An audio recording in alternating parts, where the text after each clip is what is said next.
Bonjour pour l'opus 2. Vous me retrouvez, on est vendredi, c'est l'opus 2, c'est toujours le jeu de Karine Vince qui a écrit l'oracle de la magie astrale.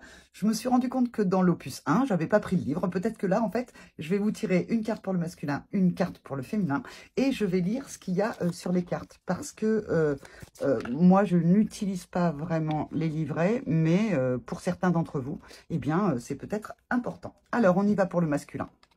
Le masculin pour cet opus 2, il est dans le 10. On était dans le 9 dans l'opus 1. Donc, il passe à autre chose. Il passe du 9 au 10. Donc, quelque chose se termine. Quelque chose, si on réduit le 10 à 1, eh bien, quelque chose arrive pour lui de nouveau. Il éclot quand la chenille devient papillon. Eh bien, en fait, cette magnifique chenille va devenir un magnifique papillon en termes de pour le masculin. Alors, je prends le livret de Karine. On est donc, vous voyez le chiffre aussi, ça veut dire la famille. La famille 10, c'est celle de la destinée. Alors, la famille 10, et je vais aller chercher le petit papillon. Alors, qu'est-ce qu'elle nous dit, Karine? C'est au plan mental, comme une source qui jaillit de nulle part, la vérité profonde de l'être se manifeste en conscience. La vie réserve des surprises, et lorsque c'est le moment, ce qui doit être devient visible. Qu'allez-vous découvrir? Qu'avez-vous envie de laisser éclore dans votre vie? Cette carte vous met face à votre destinée. Vos efforts et votre patience vont être récompensés. Imaginez que vous recevez une couronne. Soyez digne et respectueux de ce présent. N'ayez pas peur de montrer cette nouvelle facette. Le conseil de Karine, la persévérance paye. Ne lâchez pas en chemin. Si vous avez tiré cette carte, c'est que vous êtes prêt à vous montrer tel que vous êtes ou que vos potentiels seront reconnus à leur juste valeur. Les mots-clés: patience, persévérance, destinée, éclosion, effort, papillon. Là, je pense à toutes les flammes jumelles qui ont la polarité dominante de l'abondant. Donc, moi, j'appelle la polarité plutôt masculine, plutôt le masculin sacré. Eh bien, vos efforts vont payer. Il y a quelque chose, en fait, qui va éclore en vous. Après, peut-être ce 9 du l'opus 1, eh bien, le 10 est à l'œuvre.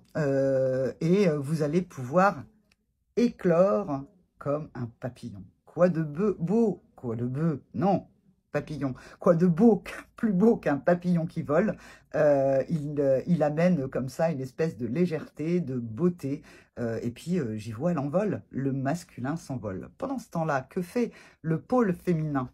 Eh bien, le pôle féminin qui était dans la connaissance divine, il me semble, dans l'opus 1, eh bien, elle est dans la connaissance sacrée. Alors, la féminine, elle se connecte. Oui, c'était la connexion divine, pardon, dans l'opus 1, si vous ne l'avez pas vu, allez regarder.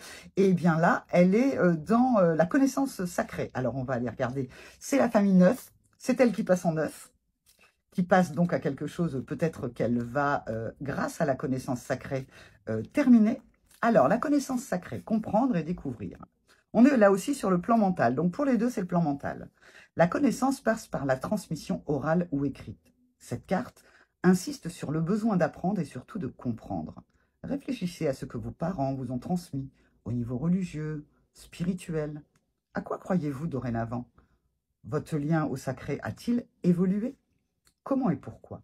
Ces connaissances sont des richesses que vous devez chérir, mais aussi faire évoluer par vos propres recherches et expériences. Votre sixième sens vous guide vers votre chemin. N'ayez pas peur d'ouvrir votre esprit à la découverte et à d'autres cultures. Le conseil de Karine: si l'on vous a récemment conseillé un livre qui suscite votre curiosité, lisez-le. Tous les stages et cours qui vous semblent en harmonie avec votre cheminement seront bénéfiques à votre évolution. Les mots-clés: transmission, connaissance, apprentissage, culture, oral, écrit, cours, esprit, réflexion, évolution spirituelle. Le féminin, le pôle féminin est dans une très grande évolution spirituelle. Elle s'est connectée au l'opus 1, là, elle est dans la connaissance. Quelle que soit la connaissance, on peut y voir peut-être du sombre. Elle se connecte aussi au sombre pour le libérer. Et puis, le masculin, lui, il est revenu à lui. Hein, avec le 9, c'est aussi l'ermite. Il est allé regarder en détail, en fait, sa philosophie divine.